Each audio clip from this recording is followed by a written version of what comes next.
کبھی چاول بیچے، کبھی مزدوری کی تو کبھی فارمنگ۔ 4 مرتبہ گھر سے بھاگ کر اس کو دھوکے کے سوا کچھ نہیں ملا، پر اس کے باوجود بھی اس نے اپنی خود کی کار مینوفیکچر کر لی۔ شروعات میں اس کی پرائس اور کوالٹی اتنی کم تھی کہ زمانے نے مذاق بنا بنا کر اسے فلاپ کرنے پر مجبور کر دیا۔ ایک نہیں کئی مرتبہ اوپر چڑھ کر واپس زمین پہ گرنے کی تو جیسے اسے عادت ہو چکی تھی، اور اسی عادت نے اس کو اتنا مضبوط بنایا کہ آخر کار یہ لڑکا دنیا کی تیسری بڑی کار مینوفیکچرنگ کمپنی ہونڈائی کا فاؤنڈر بن گیا۔ پر آخر کیسے؟ ٹنگ جو ینگ 1915 میں کوریا کے ٹونگچن نامی ایک گاؤں میں پیدا ہوا۔ یہ گاؤں آج نارتھ کوریا میں موجود ہے۔ اس وقت پورا کوریا ایک ہی ملک ہوا کرتا تھا جس پر جاپان راج کرتا تھا۔ چنگ اپنے 7 بہن بھائیوں میں سب سے بڑا تھا اور غربت کی وجہ سے پوری فیملی کھیتوں میں کام کرتی تھی۔ صرف 14 سال کی عمر میں چنگ کو غربت کی وجہ سے اسکول چھوڑنا پڑا اور وہ کھیتوں میں اپنے ماں باپ کے ساتھ کام کروانے لگا۔ وہ پورا دن کھیتوں میں کام کرتا لیکن پیسے اتنے ہی کما پاتا کہ کام کرنے کے باوجود بھی کئی دن اسے بھوکا سونا پڑتا تھا۔ اس سچویشن نے اس کو سوچنے پر مجبور کر دیا کہ کیا وہ ساری زندگی اسی حالت میں گزارے گا۔ وہ اپنی زندگی سے فیڈ اپ ہو چکا تھا اور الٹیمیٹلی وہ گھر سے بھاگ کر 100 کلومیٹر دور کووان سٹی میں چلا گیا۔ وہاں جا کر اس نے کنسٹرکشن ورکرز کے ساتھ مزدوری شروع کر دی۔ وہ محنت بہت کرتا لیکن پیسے کم کماتا تھا، پر اس سچویشن میں بھی وہ بہت خوش تھا، کیونکہ ایک تو جو پیسے وہ کما رہا تھا وہ صرف اکیلا خرچ کرتا، اور دوسرا یہ کہ اب وہ آزاد ہو چکا تھا۔ لیکن یہ آزادی صرف 2 مہینے ہی چل سکی۔ اس کے ماں باپ جو اس کو تلاش کر رہے تھے کووان آ پہنچے اور اسے ڈھونڈ کر واپس گاؤں لے گئے۔ چنگ کی زندگی میں پہلی بار جو خوشی آئی تھی وہ چھین کر اسے دوبارہ کھیتوں میں کام کرنے کے لیے بھیج دیا، پر اصل میں اس نے شہر کی زندگی کا مزہ چکھ لیا تھا۔ وہ کسی بھی صورت دوبارہ سے گاؤں یا کھیتوں والی زندگی نہیں گزارنا چاہتا تھا۔ اس کے بعد اس نے 2 بار پھر سے بھاگنے کی کوشش کی مگر پکڑا گیا اور واپس گاؤں میں آ کر کام کرنے لگا۔ 1 سال ایسا ہوا کہ فصل بہت کم ہوئی اور پورے گاؤں میں خوراک کی شارٹیج ہو گئی۔ نوبت یہاں تک آ گئی کہ کئی دن تک بھوکا رہنا پڑتا تھا۔ چنگ نے سوچا کہ اب بہت ہو چکا، وہ یہاں کسی صورت نہیں رہے گا۔ اب وہ 4تھی بار گھر سے بھاگنے کی پلاننگ کرنے لگا اور اس بار یہ اس کی آخری کوشش تھی۔ اب کی بار وہ بھاگ کر سول شہر پہنچ گیا جو آج کے ساؤتھ کوریا کا کیپٹل ہے۔ اس نے تو جیسے اپنی زندگی کا مقصد بنا لیا تھا کہ گاؤں چھوڑ کر شہر میں بسنا ہے، پھر بے شک کوئی بھی کام کرنا پڑے۔ سول میں آنے کے بعد اس نے کوئی کام نہیں چھوڑا۔ کنسٹرکشن کے کام میں مزدوری کی، فیکٹری ورکر لگا، یہاں تک کہ صاف صفائی کا کام بھی کیا۔ اس میں ایک خوبی تھی کہ وہ جو بھی کام کرتا بہت محنت سے دل لگا کر کرتا تھا۔ کچھ عرصے بعد اس کو ایک چاول کی شاپ پر ڈیلیوری کرنے کی جاب ملی۔ وہ اب لوگوں کے گھروں میں سائیکل پہ بیٹھ کے ڈیلیوری کرنے لگا۔ اس کی وجہ سے دکان کی سیل کافی بڑھ گئی اور دکان کے مالک نے خوش ہو کر چنگ کو دکان کا مینیجر بنا دیا۔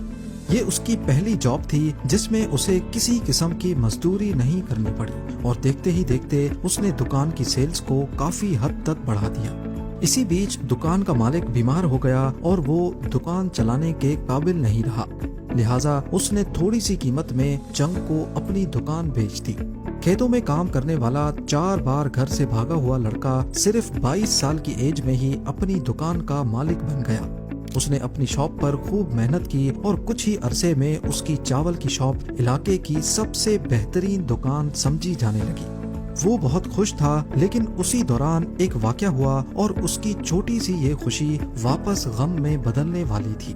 7 جولائی 1937 کو جاپان کا ایک سپاہی مارکو پولو برج کے قریب کہیں غائب ہو گیا اور اس کو ڈھونڈنے کے لیے جاپانیز سولجرز نے چائنا میں اس کو ڈھونڈنے کی پرمیشن مانگی، لیکن جب چائنا نے ان کو پرمیشن دینے سے انکار کر دیا تو دونوں میں جھڑپ شروع ہو گئی، جس کو اتہاس میں سیکنڈ سائنو جاپانیز وار کہا جاتا ہے۔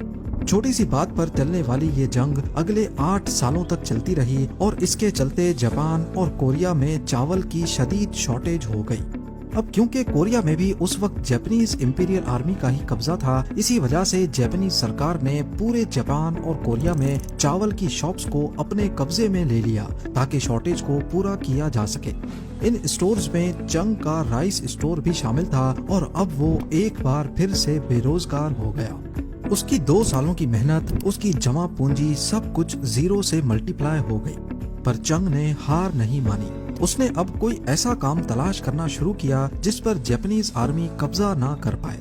اس نے کافی سارے آئیڈیاز شارٹ لسٹ کیے اور فائنلی اس نے ایک کار ریپیئرنگ شاپ کھولنے کا ارادہ کیا۔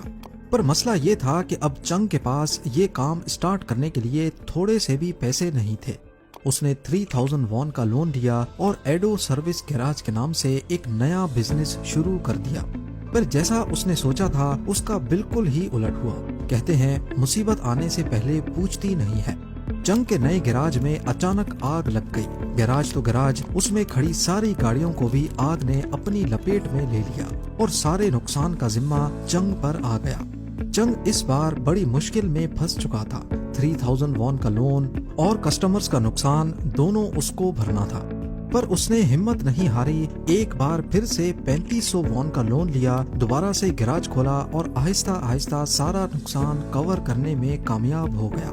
اب اس نے اپنا فوکس بزنس کی گروتھ کی طرف کیا۔ اگلے 2 سالوں تک چنگ بھرپور ترقی کرتا رہا۔ اس نے لوگوں کو اپنے گیراج میں نوکریاں دینا شروع کر دی۔ اس کے پاس 70 سے 80 لوگ کام کرنے لگے۔ ترقی اتنی ہو چکی تھی کہ اس نے اپنی پوری فیملی کو گاؤں سے بلا کر سول سٹی میں سیٹل کر لیا تھا۔ لیکن پھر سے ایک امتحان سر پر آ کھڑا ہوا۔ اس وقت ورلڈ وار 2 چل رہی تھی اور جاپان بھی اس جنگ میں شریک تھا۔ جاپان کو جنگی سامان بنانے کے لیے ورک شاپس کی ضرورت تھی اور اسی لیے جاپنی سرکار نے ورک شاپس کو بھی اپنے کنٹرول میں لینا شروع کر دیا۔ بالآخر چنگ کا گیراج پھر سے جاپنی سرکار نے اپنے کنٹرول میں لے لیا، لیکن اس بار چنگ زیرو نہیں ہوا تھا، کیونکہ پچھلی بار ہونے والے نقصان سے اس نے سبق اٹھایا اور اپنے پاس 50,000 وون کی سیونگز جمع کر کے رکھی تھی تاکہ کوئی اور بزنس سٹارٹ کر سکے۔ کچھ ہی عرصے کے بعد ورلڈ وار 2 ختم ہو گئی اور اسی کے ساتھ کوریا پر جاپان کی حکومت بھی۔ چنگ کے راستے کی سب سے بڑی رکاوٹ ہٹ چکی تھی۔ کوریا اب 2 حصوں میں تقسیم ہو چکا تھا، نارتھ کوریا اور ساؤتھ کوریا۔ حالات نارمل ہوتے ہی 1946 میں چنگ دوبارہ سول سٹی میں آیا اور دوبارہ ایک کار ریپیئرنگ بزنس شروع کر دیا، ایک نئی پہچان اور نئے نام کے ساتھ۔ اس بار اس نے بزنس کا نام ہونڈائی آٹو سروس رکھا۔ یہ کورین لینگویج کا ورڈ ہے جس کا مطلب ہے ماڈرن۔ اب سول ساؤتھ کوریا کا حصہ تھا جس پر امریکہ کا انفلوئنس رہتا تھا۔ امریکن فورسز اکثر ساؤتھ کوریا میں موجود رہتی تھیں اور چنگ نے دیکھا کہ امریکن فورسز کی رہائش کے لیے امریکن آرمی کو بلڈنگز کنسٹرکٹ کروانی تھی۔ اس نے سوچا کہ اگر ایک کنسٹرکشن بزنس شروع کیا جائے تو کافی ترقی کی جا سکتی ہے۔ اسی لیے 1947 میں اس نے ہونڈائی سیول ورکس کے نام سے ایک کنسٹرکشن کمپنی بنا لی۔ کنسٹرکشن کمپنی کو شروع میں چھوٹے موٹے گھر کنسٹرکٹ کرنے یا کچھ کلومیٹرز کے روڈز بنانے کا کام ملتا تھا، جو کسی بھی نئے بزنس کے لیے کافی ہوتا ہے، مگر چنگ بڑے پروجیکٹس حاصل کرنا چاہتا تھا۔ پر حالات نے اس کی سوچ کو ایک بار پھر سے بریک لگا دی۔ 25 جون 1950 کو سوویت یونین کی سپورٹ سے نارتھ کوریا نے ساؤتھ کوریا پر حملہ کر دیا۔ سول سٹی نارتھ کوریا کے بارڈر کے قریب تھی، اسی لیے چنگ نے خطرہ محسوس کیا اور سول سے بھاگ کر بوسان چلا گیا۔ لیکن اس بار بھی چنگ نے ہمت نہیں ہاری۔ اس نے حالات کا جائزہ لیا اور جنگی حالات سے پروفٹ کمانے کی اسکیم سوچنا شروع کر دی۔ اس نے دیکھا کہ U S army south Korea کی مدد کے لیے آ چکی ہے اور آرمی کی رہائش کے لیے ٹینٹس، ویئر ہاؤسز اور کچھ بلڈنگز وغیرہ کی ضرورت تھی۔ چنگ نے دوبارہ سے کنسٹرکشن بزنس شروع کیا اور امریکن آفیشلز کو آفر کی کہ اگر بجٹ ٹھیک ہوگا تو وہ کسی بھی قسم کی کنسٹرکشن سروس پرووائڈ کر سکتا ہے۔ امریکہ کیونکہ سپر پاور تھا اور بجٹ کبھی بھی ان کے لیے مسئلہ نہیں تھا، امریکن آفیشلز نے چنگ کی کمپنی کو آرڈرز دینا شروع کر دیے۔ چنگ اور اس کی ٹیم دن رات محنت کر کے ہر پروجیکٹ کمپلیٹ کرتی گئی۔ اس کا فائدہ یہ ہوا کہ جنگ تو ختم ہو گئی، لیکن امریکنز اور چنگ کے درمیان ایک اچھا ورکنگ ریلیشن بن چکا تھا۔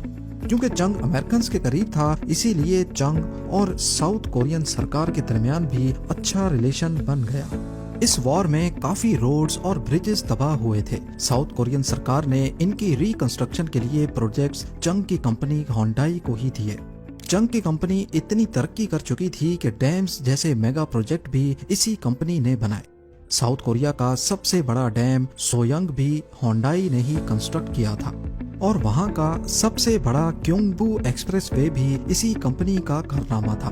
کیونکہ چنگ کا ریلیشن ساؤتھ کورین حکومت کے ساتھ اچھا تھا اور امریکنز بھی اسے پسند کرتے تھے، اسی لیے کنسٹرکشن میں استعمال ہونے والی heavy machinery U S A سے وہ آسانی سے امپورٹ کر لیتا تھا۔ اچھے ریلیشنز کی وجہ سے کانٹریکٹس بھی سب سے پہلے اسی کو ملتے تھے۔ کنسٹرکشن کمپنی تو اسٹیبلش ہو چکی تھی، مگر چنگ دوبارہ سے اپنے پرانے کارز والے بزنس میں آنا چاہتا تھا۔ اس بار اس نے کار ریپیئرنگ سے کچھ بڑھ کر کرنے کا سوچا۔ 1967 میں اس نے ہونڈائی موٹرز کمپنی کی شروعات کی۔ بہت جلد ہونڈائی کی فورڈ کمپنی کے ساتھ پارٹنرشپ ہو گئی۔ فورڈ کی کورٹینا کار اس وقت مارکیٹ میں فیمس تھی، اسی لیے ہونڈائی نے ایگریمنٹ کیا کہ وہ فورڈ کی ٹیکنالوجی کو استعمال کر کے کورٹینا کار کی اسمبلنگ کریں گے اور ہونڈائی کے ورژن کے طور پہ اسے ساؤتھ کوریا میں سیل کریں گے۔ یہ ایگریمنٹ کافی کامیاب رہا اور ہونڈائی نے اس سے کافی ترقی بھی کی، لیکن ساؤتھ کوریا کی کار مارکیٹ کافی چھوٹی تھی۔ ایک اندازے کے مطابق صرف 30,000 کارز کی مارکیٹ تھی اور اس میں گروتھ کے چانسز کافی کم تھے۔ اسی لیے ہونڈائی نے اس کار کو انٹرنیشنلی ایکسپورٹ کرنا چاہا، مگر فورڈ کے ساتھ ان کا اختلاف ہو گیا۔ فورڈ نے کہا کہ ہمارا ایگریمنٹ صرف ساؤتھ کوریا کی مارکیٹ کے لیے ہوا تھا، ہونڈائی اسے ایکسپورٹ نہیں کر سکتی، اور اسی لیے فورڈ اور ہونڈائی کی پارٹنرشپ ٹوٹ گئی۔ یہ ڈیل ٹوٹنے کے فوراً بعد چنگ نے نئے پارٹنر کی تلاش شروع کر دی اور جلد ہی مٹسوبشی موٹرز کے ساتھ اس نے ایگریمنٹ سائن کر لیا۔ مٹسوبشی اب ہونڈائی کو کار پروڈکشن ٹیکنالوجی دینے کے لیے تیار تھی۔ اس ڈیل کے بعد ہونڈائی نے اپنی پہلی کار پروڈیوس کی، جسے ہونڈائی پونی کا نام دیا گیا۔ اس کار کی قیمت بہت کم تھی، پر یہ اس کی پرائس ہی تھی جس کی وجہ سے ہونڈائی پونی مارکیٹ میں فیمس ہو گئی، اور دیکھتے ہی دیکھتے اس نے ہونڈائی کو ساؤتھ کوریا کی سب سے بڑی کار کمپنی بنا ڈالا۔ لیکن جیسا کہ ہم نے پہلے بتایا کہ اس وقت ساؤتھ کوریا کی کار مارکیٹ بہت چھوٹی تھی، اسی لیے وہاں پر زیادہ گروتھ کا چانس نہیں تھا۔ ہونڈائی نے پونی کو انٹرنیشنلی ایکسپورٹ کرنا شروع کر دیا۔ یہ کار کئی کنٹریز میں کامیاب رہی، جیسا کہ کینیڈا میں اسے خوب پسند کیا گیا، لیکن ہونڈائی اسے کار کی سب سے بڑی مارکیٹ یو ایس اے میں لانچ کرنا چاہتا تھا، مگر یو ایس اے کے فیڈرل ایمیشن اسٹینڈرڈز پر پورا نہ اترنے کی وجہ سے یو ایس اے نے اس کار کو ریجیکٹ کر دیا۔ چنگ نے ہار نہ مانی اور کار میں مزید امپروومنٹس کی، اور بالآخر اسٹینڈرڈز پر پورا اتر کر اسے یو ایس اے میں بھی لانچ کر دیا گیا۔ ہونڈائی پونی کا یہ امپرووڈ ورژن ہونڈائی ایکسل کے نام سے یو ایس اے میں انٹروڈیوس ہوا۔ اس کار کی قیمت تقریباً $5,000 تھی، جو کہ دوسری کارز کے مقابلے میں تقریباً آدھی پرائس تھی۔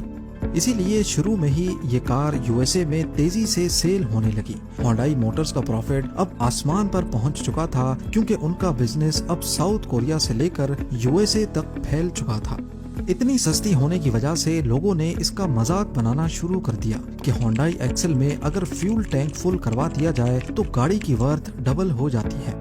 جہاں اس کی پرائس آدھی تھی، وہیں امریکہ کی دوسری گاڑیوں کے مقابلے میں اس کی کوالٹی بھی اچھی نہیں تھی اور لوگوں کو بار بار اسے ریپیئر کروانا پڑتا تھا۔